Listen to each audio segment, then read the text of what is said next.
Hey guys, this is Jay again from Tap and Turn Gaming, and welcome to part 2 of my Tymaret the Murder King EDH deck tech.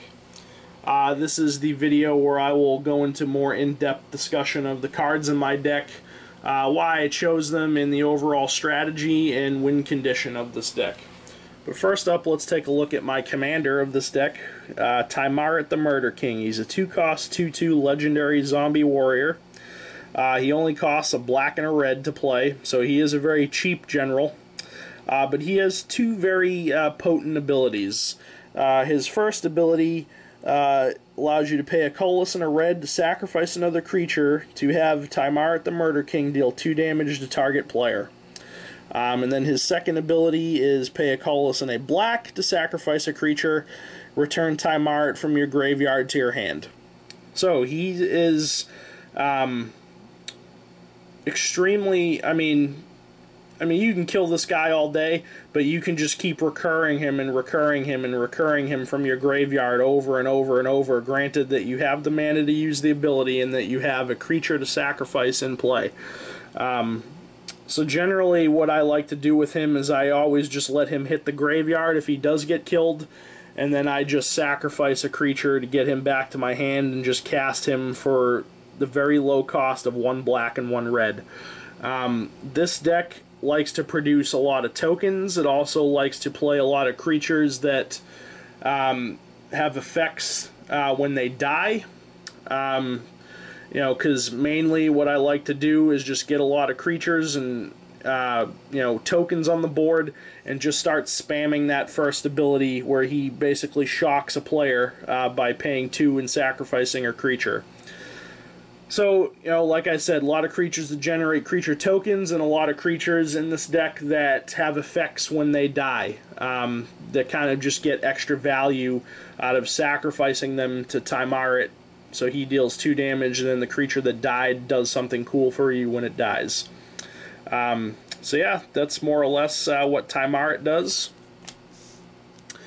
First, we'll take a look at the creature base of my deck. First up, we have Phyrexian Plaguelord. You can tap him to give a creature a -4/-4, or you can sacrifice a creature to give a creature a -1/-1. He's mainly just in there for creature removal. Like I said, I generate a pretty decent amount of tokens in this deck. So most of the time, if I need to get a creature off the board, maybe it's indestructible, I need to get around that, I can use this guy's ability to sacrifice a creature to give something a -1/-1. Or I can tap and sacrifice himself to give something a -4/-4. So he's really just in here for creature removal. Next up, we have Blood Artist. He's a 2-cost 0/1. Whenever he himself or another creature dies, target player loses 1 life and you gain 1 life. So I like to kill off a lot of my creatures in this deck. So basically, if I have this guy on the board and I start killing creatures off with Tymaret, this is going to make my opponent lose an additional point of life, and then I gain a life. So he's pretty good. Next we have Champion of Stray Souls. He's a 6-cost 4/4. You can pay 5 and tap him to sacrifice X other creatures to return X target creature cards from your graveyard to the battlefield. So again, I generate a decent amount of tokens in this deck. He's really good if you're sacrificing creature tokens that, don't really net you any value unless you're sacrificing them to Tymaret to, shock people. So he can potentially get you some good value creatures back from your graveyard if you sacrifice stuff to him. And he also lets you pay 7 and put him on top of your library from your graveyard, so he recurs himself.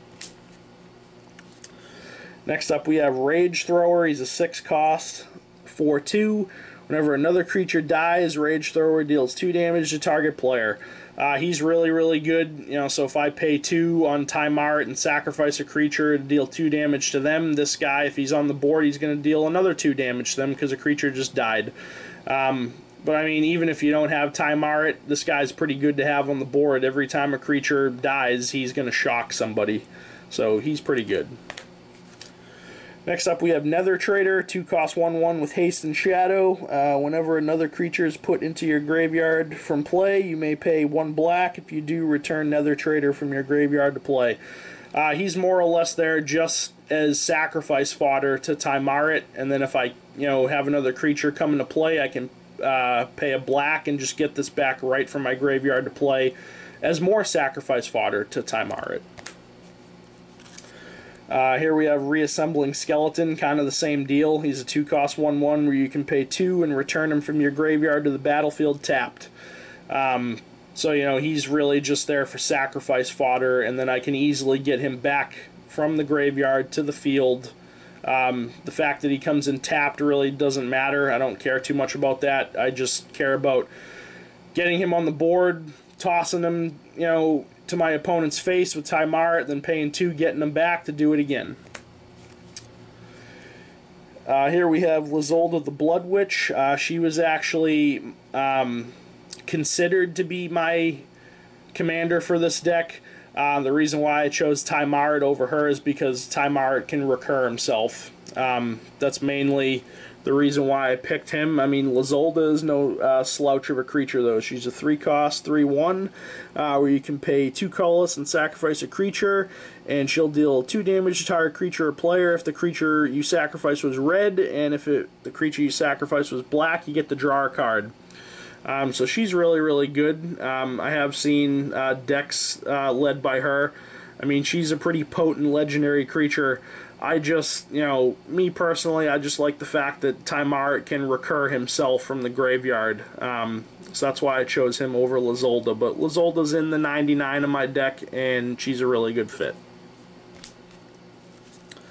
Next up we have Falkenrath Aristocrat. It's a 4 cost 4/1 with flying and haste. So you can sack a creature to make it indestructible this turn, and if the sacrifice creature was a human, you put a +1/+1 counter on this card. Mainly this is just in here if I need to get some beats in on my opponent, and get around maybe a board wipe or spot removal. I can sacrifice a creature in response to make this indestructible and just keep beating face with it for 4 damage. Next we have Stalking Vengeance. It's a 7 cost 5/5 with haste. Whenever another creature you control dies, it deals damage equal to its power to target player. He's really, really good in this deck. I'm going to be pitching a lot of creatures to Tymaret to hit my opponents for 2. So every time you do that, this guy will make the creature that you sacrifice deal damage equal to its power to your opponent. So it's just more value and more damage to your opponent's face.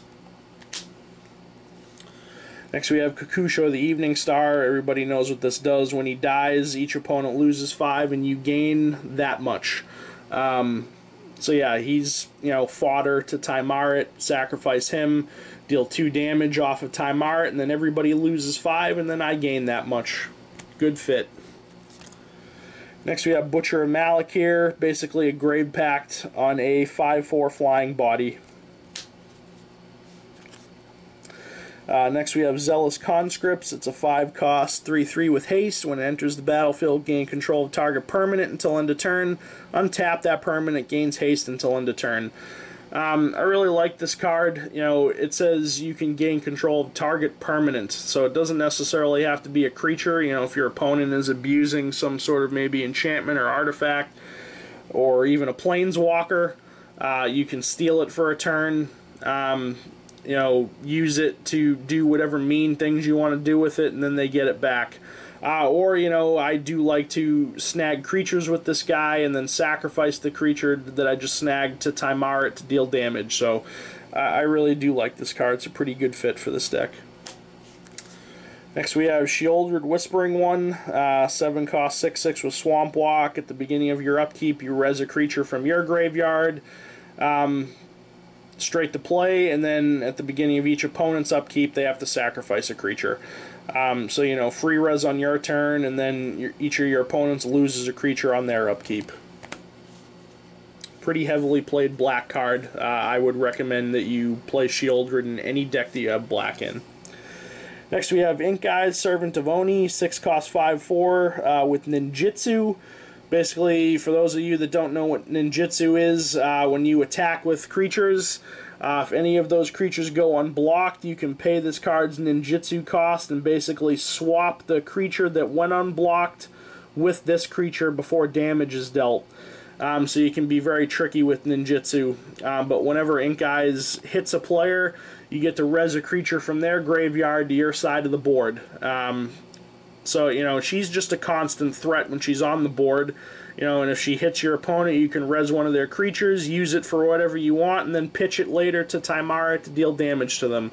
And she also can regenerate for a colorless and a black. So she's just a constant threat when she's on the board. Next we have Hell's Caretaker. He's a 4-cost 1/1. You can tap him to sacrifice a creature to return target creature card from your graveyard to play. Play this ability only during your upkeep. You know, like I said, a lot of token generation in this deck, so, you know, I'll probably usually always sacrifice a token to this guy on my upkeep to get, you know, one of my actual creatures back from my graveyard to either pitch to Tymaret or, you know, get some sort of, you know, ability, enters the battlefield ability or whatever it may be. Most of the time it's just to get the creature back to pitch it to my opponent's face. Next we have Purphoros, God of the Forge, 4-cost legendary enchantment creature. He's a god, he's indestructible. As long as your devotion to red is less than 5, he's not a creature. But mainly why he's in the deck is whenever another creature enters the battlefield under your control, Purphoros deals 2 damage to each opponent. So every time I get a creature on the board, whether it be something I cast or, you know, if I generate tokens, he's going to shock every opponent. Really, really good in this deck. He also does have the ability where you can pay 3 and give all your creatures a +1/+0 until end of turn. You know, that's pretty good, you know, if you have a lot of tokens on the board and you can probably overrun your opponent. You know, you could use that ability. But mainly he's just in there for the trigger. Whenever a creature enters the battlefield under your control, he shocks every opponent. Next up we have Hellrider. He's a 4-cost 3/3 with haste. Whenever a creature you control attacks, Hellrider deals 1 damage to defending player. So, you know, if you start generating a lot of tokens with this deck, which it likes to do, you know, you can attack with them to have him deal a damage for each creature that's attacking, and then, you know, you can pitch them to Tymaret to deal 2 damage to your opponent's face. Next we have Mogis, God of Slaughter. He's a 4-cost 7/5. He's another god. He's indestructible. If your devotion to black and red is less than 7, he's not a creature. But mainly why he's in here is at the beginning of each opponent's upkeep, Mogis deals 2 damage to that player unless he or she sacrifices a creature. So, you know, if you can get your opponents down to like 1 creature, you know, maybe you do a board wipe or something and you have this on the board, you know, he's going to shock a player if they don't sacrifice a creature. So, you know, he's pretty good. Next we have Cemetery Reaper. He's a 3-cost 2/2 that pumps all your other zombies +1/+1, but he's a token generator. You can pay 3 and tap him to exile a creature card from a graveyard to get a 2/2 black zombie. So, you know, he is graveyard hate, you know, for your opponent's creatures, but mainly he's there just to generate tokens as fodder for Tymaret. Here's another token generator, Malfeld Twins. He's a 6-cost 4/4 zombie. When he dies, you get 2/2 black zombies. So, you know, he's really good fit. You know, cast him, pitch him to Tymaret to shock an opponent. Then he, you know, went to the graveyard, so you get 2/2 zombies to replace him, which are more fodder for Tymaret. So, good fit. Next we have Geralf's Messenger. He's a 3-cost 3/2. He enters the battlefield tapped. Usually that doesn't really matter to me that much. But when he enters the battlefield, target opponent loses 2 life. So you play him, your opponent gets drained for 2, and he has Undying. So he's really good in this deck. Play him, your opponent loses 2. Pay 2 on Tymaret, pitch this guy to deal 2 damage to your opponent's face. Then he undies and comes back, and then your opponent loses 2 life because he just came back, and then pitch him again. So you play him, 2 damage. Pitch him to Tymaret, 2 damage. He undies, comes back, 2 damage. Pitch him again, 2 damage. That's 8 damage just off of this guy. So he's a really good fit for this deck. Here we have Gravecrawler. He's a 1-cost 2/1. He can't block, but you may cast him from your graveyard as long as you control a zombie. Well, Tymaret is a zombie. So if I have Tymaret, I mean, I do have other zombies in this deck, but, you know, this guy is really good fodder for Tymaret. You know, he only costs 1 black. You know, pay him for 1 black, pitch him to Tymaret. You know, deal 2 damage. Tymaret's a zombie, so you control a zombie, so you meet that requirement. Pay a black, cast it from your graveyard, and do it again. You know, so if you have the mana to just keep repeatedly casting this guy and pitching them to Tymaret, you can deal a lot of damage. Next we have Deathbringer Thoctar. He's a 6-cost 3/3. He happens to be a zombie as well. Whenever another creature is put into a graveyard from play, you may put a +1/+1 counter on Deathbringer Thoctar. So this guy can get a lot of +1/+1 counters pretty quick by the amount of creatures that I sacrifice in this deck. But you can also remove a +1/+1 counter from Deathbringer Thoctar to have him deal 1 damage to target creature or player. So, you know, you can pile on the counters with him by pitching creatures to Tymaret, and then you can remove counters to either hit your opponents or damage creatures and get them out of the way. Next we have Fleshbag Marauder. He's a 3-cost 3/1. When he comes in, everybody sacrifices a guy. He's just really good black creature. Next we have Agent of Erebos. He's a 4-cost 2/2 with an ability from, I believe this is from Journey into Nyx, Constellation. Whenever Agent of Erebos or another enchantment enters the battlefield under your control, exile all cards from target player's graveyard. So, you know, if you need to get rid of an opponent's graveyard, you can cast this guy and exile all their cards from their yard. Or, you know, whenever you cast an enchantment, it'll do the same thing as well. So if you have him on the board and you cast, like, I don't know, a Dictate of Erebos, exile all the cards from somebody else's graveyard. Or, you know, you could cast him, exile all the cards from someone's yard, pitch him to Tymaret, and then get him back later, recast him to do the same thing. So he's mainly just there for graveyard hate. Next we have Ogre Slumlord, 5-cost 3/3. Whenever another non-token creature dies, you get a 1/1 black rat onto the field, and rats you control have Death Touch. So, you know, gonna sacrifice a lot of creatures to Tymaret. Granted that it's a non-token creature, it gets me a 1/1 black rat token that I can use as more fodder to Tymaret, or I can use them as little mini kill spells because this guy gives all my rats Death Touch. So he's mainly there for the token generation, but the tokens that he generates can potentially kill big menacing creatures. Next we have Grave Titan. He's a token generating machine. 6-cost 6/6 with Death Touch. When he comes in, you get 2/2 black zombies, and whenever he attacks, you get 2/2 black zombies. So he's mainly just in here as the token generation for fodder for Tymaret. But I mean, he's just a really good card. You know, the fact that he's got Death Touch might make your opponents think twice about attacking into you. Next we have Beetleback Chief, another creature that's really just here for token generation. He's a 4-cost 2/2. When he comes in, you get 2/1/1 red goblins. So, you know, he's mainly just there to generate tokens, so I can pitch the tokens to Tymaret to shock people. Same deal here, another token generator, Emrakul's Hatcher. He's a 5-cost 3/3. When he comes in, you get 3 0/1 Eldrazi spawn creature tokens. So you can use those to sacrifice for colorless mana, or you can use them as fodder for Tymaret to pitch to him and deal 2 damage to people. Another token generator here, Bloodline Keeper, 4-cost 3/3 flyer. You can tap him to get a 2/2 black vampire with flying. You can also transform him if you control 5 or more vampires. I will flip him over so you can see what his transformation is. He transforms into Lord of Lineage. At that point, he becomes a 5/5 flyer that pumps all your other vampires +2/+2, and then he still has the ability to tap to generate a 2/2 flying vampire.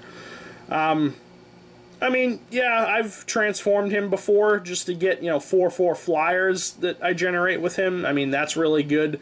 But mainly he's just in there as the token generation for, to pitch to Tymaret to hurt people. Another token generator here, Siege Gang Commander, 5 cost 2/2. When he comes in, you get 3/1/1 red goblins. And you can actually use those goblins off of him, or actually any goblin for that matter. You can pay 2 and sacrifice a goblin to shock a creature or a player. So mainly he's there for the token generation, but he's kind of got Tymaret's ability on himself, except it'll also hit creatures. So really good card for this deck.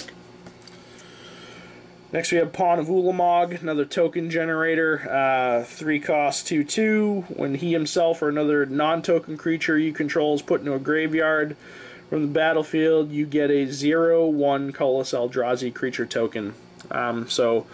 Whenever I pitch actual creatures to Tymaret, he gets me Eldrazi spawns, which I can either use for colorless mana or more Tymaret fodder.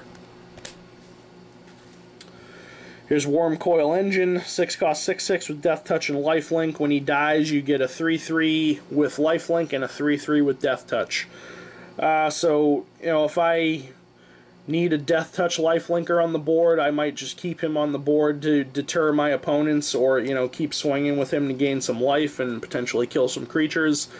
Or I can pitch him to Tymaret to get 2 3/3s, which I then can pitch those to Tymaret. You get the idea with the tokens. Another token generator, Chancellor of the Forge, 7 cost, 5/5. When he comes into play, you get X 1/1 red goblin creature tokens with haste onto the battlefield, where X is the number of creatures you control. So if you have 20 creatures, he's going to bring 20 1/1 red goblins. But also he has a clause on the top of him that says you may reveal this card from your opening hand. If you do, at the beginning of the first upkeep, you get a 1/1 red goblin with haste. So if he's in your opening hand for the game, you can reveal him, and then on your upkeep, or whoever's upkeep, whoever goes first, during that upkeep, you get a 1/1 red goblin. Mainly he's just in there for the massive token generation if you already have a lot of creatures on the board.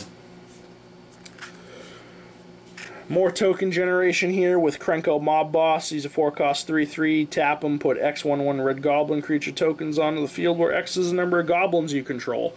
So if he's the only goblin you control, you can tap him to get 1 goblin, and then, on your next turn you can tap him to get 2, and then, you can see where it goes from there. And lastly, for the creatures, we have Endrek Sahr, Master Breeder. He's a 5 cost 2/2. Whenever you play a creature spell, put X 1/1 black Thrall creature tokens into play, where X is that spell's mana costs, and then when you control 7 or more Thralls, you have to sacrifice Endrek Sahr, but mainly he's there for the token generation for Tymaret fodder. So that is the creature base of my deck, which is pretty much the bread and butter of it. But next, let's take a look at my enchantments. Let me just get them sorted here. Excuse the delay. Okay, here we go. So, this is my enchantments that I run. There's quite a few, actually. First, we have Curse of Bloodletting. You can enchant a player with this. Basically, it's a one-sided Furnace of Wrath for them. If you put this on a player, it essentially doubles all the damage they take. So if you put this on a player and you start pitching creatures to Tymaret to your opponent's face, instead of 2 damage, he's going to deal 4 damage. So really, really good card.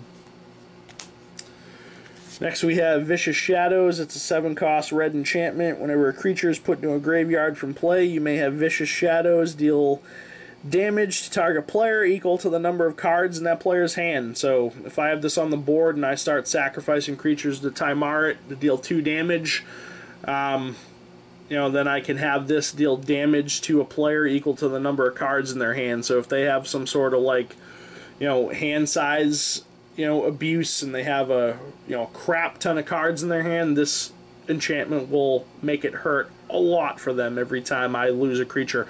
Actually, whenever a creature dies, for that matter. So, really good enchantment for this deck.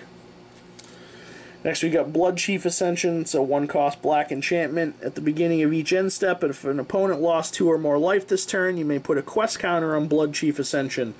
So basically every time I activate Tymaret's ability and sack a guy, if it's the one that deals damage, that's going to meet that requirement. So, if I have this on the board, I pitch a creature to Tymaret, deal damage, that's going to get me a quest counter on this. And then when this has 3 or more quest counters, I believe. Yes, whenever a card is put into an opponent's graveyard from anywhere, if Blood Chief Ascension has 3 or more quest counters on it, you may have that player lose 2 life. If you do, you gain 2 life. So it's pretty easy to get quest counters on this card, and then once it's primed and it has 3 on it, every time a card goes to an opponent's graveyard from anywhere, doesn't matter how it got there, they lose 2 and I gain 2. So really good enchantment for this deck. Next we got Goblin Bombardment. It's a 2-cost red enchantment. Allows you to sacrifice a creature, and this enchantment deals 1 damage to our creature or player. So, free sacrifice outlet, and it deals damage to creatures and players, and I generate a lot of tokens in this deck, so it's a good fit.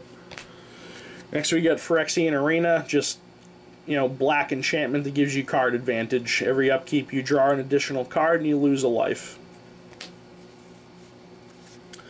Here we got Braid of Fire. It's a 2-cost red enchantment with a cumulative upkeep of adding 1 red to your mana pool. So basically this is in here, every upkeep I get 1 red mana to my mana pool, and it's cumulative. So if I play this on my next upkeep, I get 1 red mana to my mana pool on my upkeep. Then my next upkeep I get 2, the next upkeep I get 3, and so on and so on and so on. Once this starts getting high up there on the upkeep cost of me getting the red mana to my mana pool, I do have to use it during my upkeep, otherwise it just fizzles and goes away. But luckily there is no mana burn in Magic, so this card will not mana burn you. It'll just generate you a crap ton of red mana, and then if you don't use it during your upkeep, it goes away. But once this starts generating me a lot of mana, I can use Tymaret's sacrifice ability during my upkeep to sacrifice creatures to deal a lot of damage. So it's mainly in there just for the red mana ramp to sacrifice stuff during my upkeep to Tymaret and deal lots of damage. Next we get Malevolent Awakening. I think this is a very underrated card. It's a black enchantment where you can pay 3 and sacrifice a creature to return target creature card from your graveyard to your hand. So mainly I'll usually sacrifice creature tokens to this to get an actual creature back from my graveyard to my hand, whether it be a creature that generates tokens, a creature that does something when it dies or enters the battlefield, wherever it may be. It's just creature recursion. Here we get Agent of Erebos, basically Grave Pact with Flash. That's essentially what it is, and it just costs 1 more mana than Grave Pact. And just to go back to that, a lot of creatures are going to die on my side of the board, so whenever one of mine dies, everybody else loses a guy. So, or, if someone goes to do a board wipe, you can flash this in and make it hurt for them as well. If it's like a one-sided board wipe, like a Plague Wind or Disaster Radius or something like that. Okay. Here we have Oversold Cemetery. It's a 2-cost black enchantment. At the beginning of your upkeep, if you have 4 or more creature cards in your graveyard, you get to take a creature back from your graveyard and put it in your hand. So it's mainly there for creature recursion. It's pretty easy for me to get 4 creature cards in my graveyard to get this prime to start recurring creatures with it. Next we have Attrition, 3-cost black enchantment where you can pay a black and sacrifice a creature to destroy target non-black creature. So I generate a lot of tokens in this deck. I'll sacrifice those tokens to this to destroy creatures that are giving me problems, granted that the creature that's giving me the problem is not black. And lastly, we have Endless Ranks of the Dead. It's a 4-cost black enchantment. Beginning of your upkeep, put X 2/2 black zombie creature tokens onto the battlefield, where X is the number of zombies you control rounded down. So I do have some things in here that generate zombie tokens. I actually do have creatures in here that are zombies themselves, and Tymaret is also a zombie. So mainly this is just token generation for me. Okay, those are the enchantments of my deck. Next we'll take a look at my artifacts. First up we have Death Render. It's a 4-cost artifact. Equipment gives the equipped creature +2/+2. But whenever equipped creature is put into a graveyard from play, you may put a creature card from your hand into play and attach Death Render to it. So, I can play this, equip it to a creature, sacrifice the creature to Tymaret, then that triggers this card's ability, and then I can just cheat a creature out from my hand straight into play and attach this to it. So, really good card. Next we have Illusionist Bracers. This card is bomb if I attach it to Tymaret. It's a 2-cost equipment. Whenever an ability of equipped creature is activated, if it isn't a mana ability, copy that ability. You may choose new targets for the copy. And it costs 3 to equip. So if I equip this to Tymaret, every time I use his ability, sacrifice a creature to deal 2 damage, it's going to copy the ability and let me deal another 2 damage. If I have a Curse of Bloodletting on somebody, I'm going to activate the ability, deal 2 damage, it gets doubled to 4, and then this copies it, and, another 4 damage, that's 8 damage. So this is a really good equipment that I almost exclusively put on Tymaret. Next we got Nim Deathmantle. It's a 2-cost equipment. It gives the equipped creature +2/+2, Intimidate, and makes it a black zombie.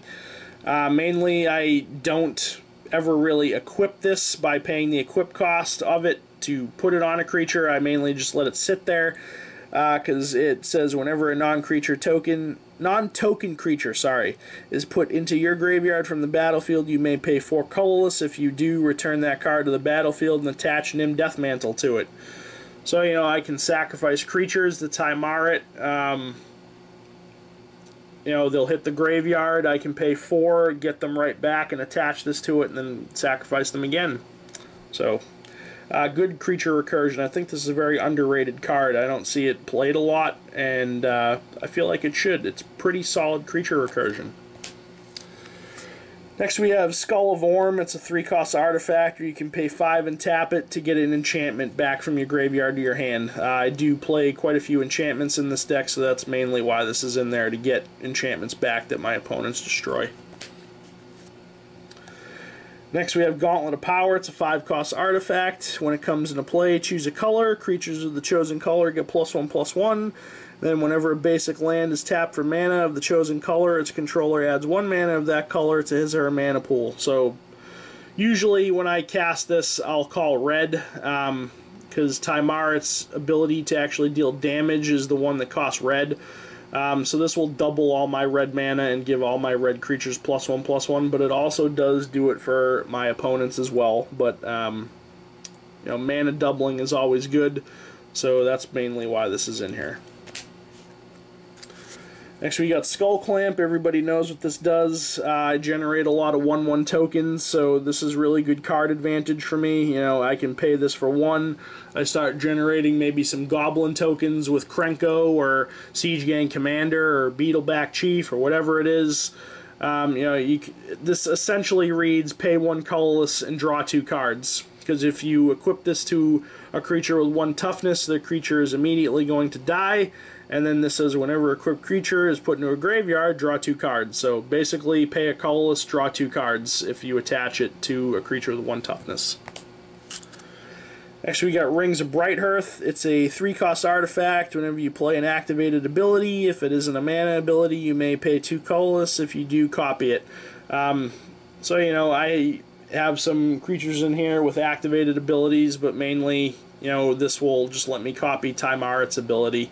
It essentially will cost the same amount of mana, but if I don't have the red to activate it, I can maybe use just 2 black to copy it. But yeah, this is overall really good artifact to copy activated abilities. And lastly, we got Mimic Vat, 3-cost artifact. with Imprint. Whenever a non-token creature dies, you may exile that card. If you do, return each other card that was exiled with Mimic Vat to its owner's graveyard. So basically, whenever a creature hits the graveyard, you can take that creature and exile it and imprint it on this, and then you can pay 3 colorless and tap it to get a token of the imprinted creature. So, you know, if one of my token generators dies, I can imprint it on this, pay 3, and get a copy of it every turn. Or, you know, one of your opponent's creatures, whatever it may be. It's just a really good artifact. Okay, next we'll take a look at my instants and sorceries. I only run 5. First we'll take a look at my sweepers in Garruk's Wake. Basically Plague Wind, just with the added bonus of blowing up all your opponent's planeswalkers as well. Here's Chain Reaction. It's a 4-cost red sorcery. Deals X damage to each creature, where X is the number of creatures on the battlefield. So this can easily deal boatloads of damage to each creature. So pretty solid red sweeper. And Black Sun Zenith. Cost 2 black and X. Put X -1/-1 counters on each creature, and then you get to shuffle this into your library. So it's really good. It's a really good sweeper. It gets around creatures with indestructible. Granted that you put enough -1/-1 counters on everything to, you know, make its toughness go to 0 or less than that. But, you know, this card's cool because you cast it, and then it resolves, and then instead of going to your graveyard, it gets shuffled into your deck, so you can potentially use it again. And now for the tutors that I only run 2. Increasing Ambition, 5 cost, you know, tutor, lets you fetch up a card from your deck, put it in your hand. But it does have Flashback for 7 colorless and a black, and if you flash it back, you get the tutor for 2 cards. So this is one of my personal favorite tutors. And Diabolic Tutor, you know, cost 4, search for a card, put it in your hand. Okay, and lastly, the last card that we'll take a look at is the one Planeswalker that I run, and that is Liliana of the Dark Realms. She's a 4-cost black Planeswalker. She comes into play with 3 loyalty counters. Her +1 is to search your library for a swamp card, reveal it, and put it in your hand, and shuffle your library. So, you know, she's mana ramp for your swamps. Her second ability is -3. Target creature gets -X/-X, or +X/+X until end of turn, where X is the number of swamps you control. It's a pretty solid ability, but her last one is -6. You get an emblem with swamps you control, have tap it to add 4 black to your mana pool. So mainly she's in there to mana ramp me. I can use it to kill creatures or make some of my creatures bigger. Or I can, you know, if I ultimate her and get the emblem, each of my swamps will tap for 4 black instead of 1. She works really well if I have Urborg, Tomb of Yawgmoth on the board, because it makes every land a swamp in addition to what else it is. So, you know, if I have that on the board and I have, you know, 10 other lands, you know, I basically have 11 swamps. So if I activate her minus ability, her second minus ability, I'm sorry, her -3 ability, I can give something a -11, -11. So, you know, it's really good creature removal. As far as the lands in my deck go, mostly just basic lands, but I'll just quickly take a look at the 3 tech lands that I have.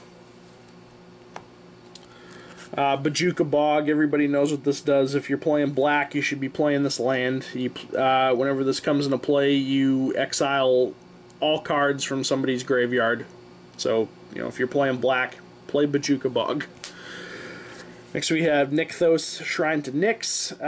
It taps for a colorless by itself, or you can pay 2 and tap it to choose a color, and then add to your mana pool an amount of mana of that color equal to your devotion to that color. So I'd like to hit this for red usually to use Tymaret's sacrifice ability to deal damage. So this can generate me a lot of red mana if I have a lot of red mana symbols in the mana cost of stuff that I have on the board.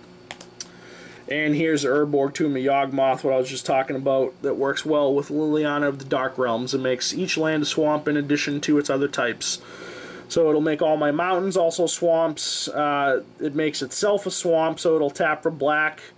It makes all of your dual lands swamps as well. So basically, you have this on the board, everything you have is a swamp, so it works really well with Liliana of the Dark Realms. Okay, and that is it for my EDH deck tech for Tymaret, the Murder King. Basically, you know, the strategy and win condition of this deck is to get Tymaret out on the board, start casting creatures, you know, generating tokens, and use his ability to sacrifice them to start just nailing your opponents in the face. It is a really fun deck to play. You don't necessarily need Tymaret on the board to win. Sometimes you can win with just token overrun. You know, there are some really, you know, some big creatures in this deck as well that can smash your opponent's face.